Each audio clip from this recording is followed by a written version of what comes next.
Welcome to Venice, the storied floating city on whose islands humans first set foot in 421 AD. 3 consuls from Padova disembarked that day on the islands of the Rialto to establish both the trading post and the church of San Giacomo.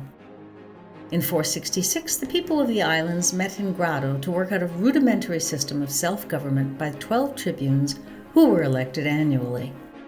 Venice then became a republic in 726, when its first doge was elected chief of the 12 tribunes and named consul by the Byzantine Empire. Several centuries later, the republic would begin work on the large naval shipyard that is now the Venetian arsenal. Having equipped itself with a large and powerful fleet, Venice set about conquering the eastern Mediterranean, thus endowing the city-state with its first empire. For the next 7 centuries, the Venetian Empire widened its ambit via conquest on all shores, reaching as far as Bergamo in the northwest to the Venetian trading colony in Ottoman-ruled Constantinople in the east. Napoleon's arrival in 1797 brought Venice's long empire to an end. With Napoleon's defeat in 1814, Venice briefly became a part of the Austro-Hungarian Empire until 1866, when Austria lost Venice to the Italians in the Battle of Vittorio Veneto, and the floating city became part of the Italian kingdom.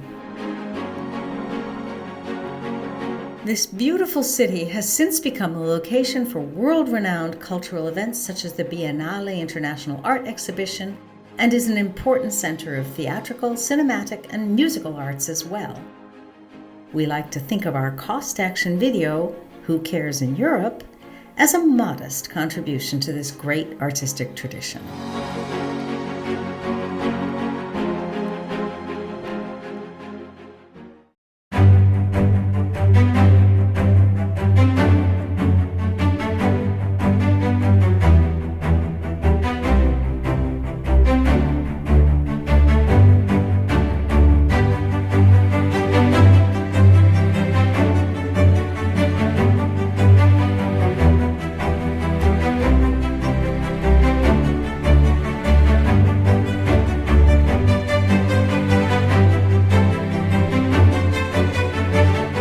Questions the life of those associations. At least some people feel that those associations are threatened by the welfare state, which is going to take over, etc., etc. They feel they have to step forward. They go to parliament to defend unpolitical associations and in the face of the welfare state. And in fact, they become very political at that point it's just after the war of 47.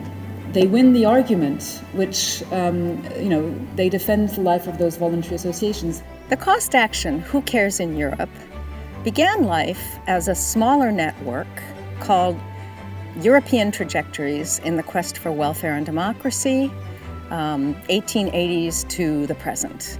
And this smaller network began life at the European University Institute, where we worked together, a small group of us first of all, but it grew gradually bigger and bigger, from 5 people representing 3 countries to 58 people representing 17 countries. The first thing to say is that it's the story of a friendship between Laura Downs and myself, and very soon others, Pat Thane, Sally Alexander, Paul Ginsberg, Effie of Della. And we met because we had a very common interest with regard to the welfare state and the origins of welfare states in Europe and how they were constructed, or not constructed, in fact.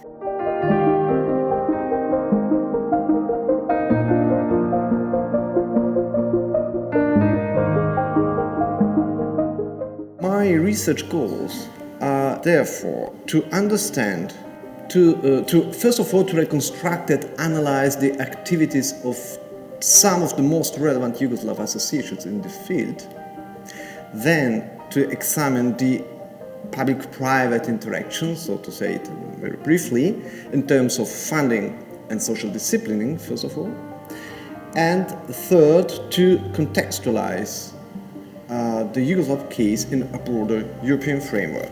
Nonetheless, it's possible to observe this convergence of our thoughts, of our reflections, and what happened during these 2 days and in the framework of this coast action is that we really become a working group, a research group. And now we have finally the occasion to exchange our views in person about social marginalities and the mixed economy welfare in Europe in the interwar years. As the project kept evolving, I also found that I could really work with those people, work together, collaborate with them, and not only learn from them, but also create new ways of knowing things with them. For me, it was particularly interesting because I come from the field of the history of international organizations and history of humanitarianism and social assistance. So Stefano and Michele Mioni's questions resonated a lot with my research and somehow with some of the frustrations that my research has brought over the years.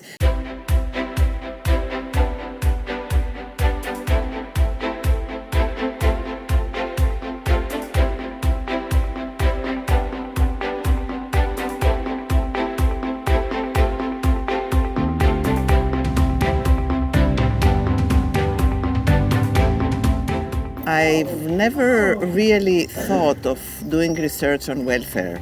My research was on voluntary associations, and of course I came across voluntary associations dedicated to the good of others, doing welfare to poor people or to youth or children, etc. A few years ago I was involved in another cost action on gender and labour market in Europe, and I came to it late. So I was interested in having a full experience, so I went on the COST website and looked for topics that I was interested in, and I came across this one.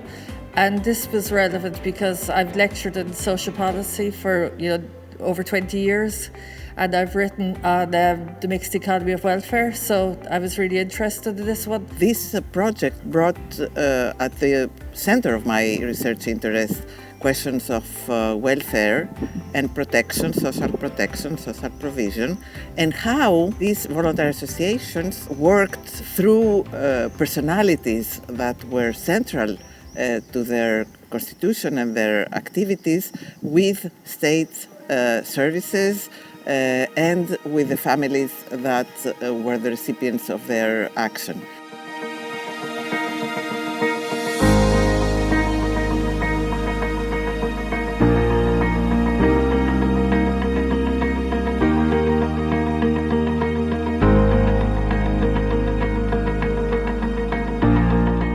This project on social marginalities concludes a sort of circle, started with an interest, an idea to renew my interest on new actors, on new topics, and nowadays we are almost coming to an end of this project, which also for me has been a kind of an enriching experience, but also probably a point of departure for further studies in this kind of hybrid, I would say, field of investigation. About focusing on 3 dimensions of welfare: the state, the family, and voluntary associations, not in a triangular way, but rather in a circular way. We noticed that, in fact, it's less top-down or from below, or that's not what it's about. In fact, it's the actors in different contexts play different roles, and that's what we wanted to look at.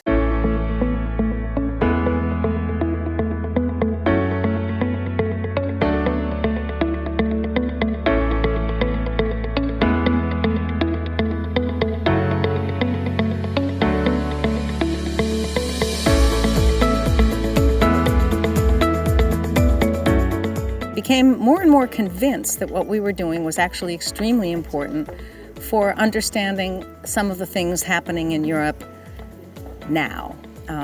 The refugee crises, the crisis in healthcare and well-being that has come with the arrival of neoliberal budget cuts across the continent. I did archival research in the past, but kind of in isolation. So it's lovely to meet people who are doing archival research and really believe in it.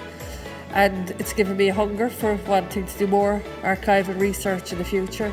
And one of my biggest frustrations is that approaching the history of international organizations to transnationalism, I was never really able somehow to hit the ground, to get a sense of the afterlife of international humanitarian projects. Somehow Stefano and Michele offered a new perspective for me to interrogate the sources ahead with different questions.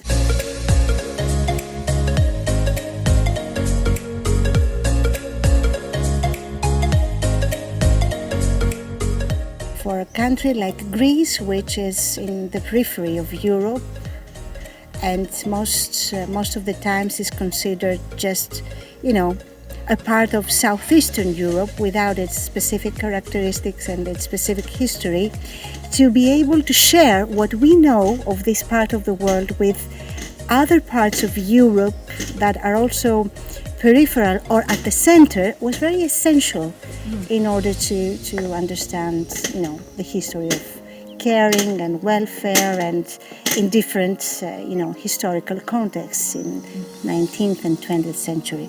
From the point of view of someone who works on the history of the Catholic Church, it's about legitimizing upper class and middle class women's activism, right? That they are doing this out of duty.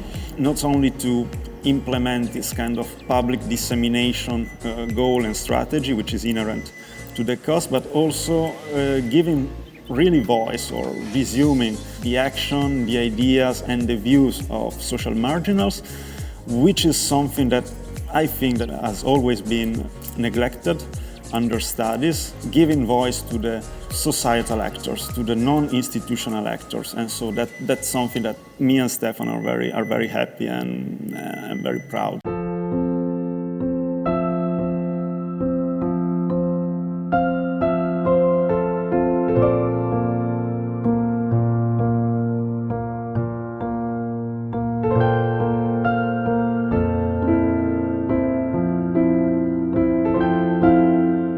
We didn't know if we would get the proposal, but we sat down together to work on it. This was a very productive process as well, because it was really a very collective process. And this is not a very usual thing. I mean, it was really unusual to be able to work together so well. Is it possible to observe some pan-European answers to these new challenges raised by the interwar years? We have several case studies. Fortunately, we can cover the north, the south, the east and west of the continent, several groups of marginal. And then we will try beyond the single case studies to understand if there is something which can be called European, so an European answer to the social challenges raised by social marginalities.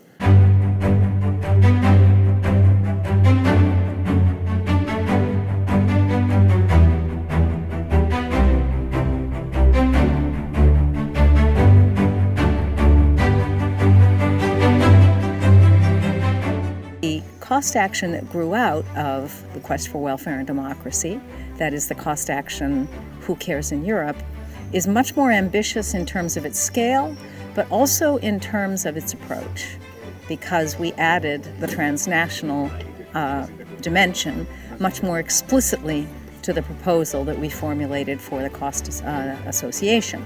And we really insisted on this notion of families, voluntary associations, and state actors as co-constructors of welfare. Venice is a wonder. I mean, it's a marvel. We are so privileged to be able to be here. I love the Venice location. One of the big treats, one of the big privileges of the COST project is that we travel to people's universities and to our members of the COST universities. So we're invited everywhere. I have to say that after 2 years of pandemic, it's been absolutely marvelous to meet in these gorgeous universities and to be in person changes absolutely everything, and we're back to what the project meant initially, which is really exchanging with people. It's really about exchanging amongst ourselves, with other people, testing our ideas.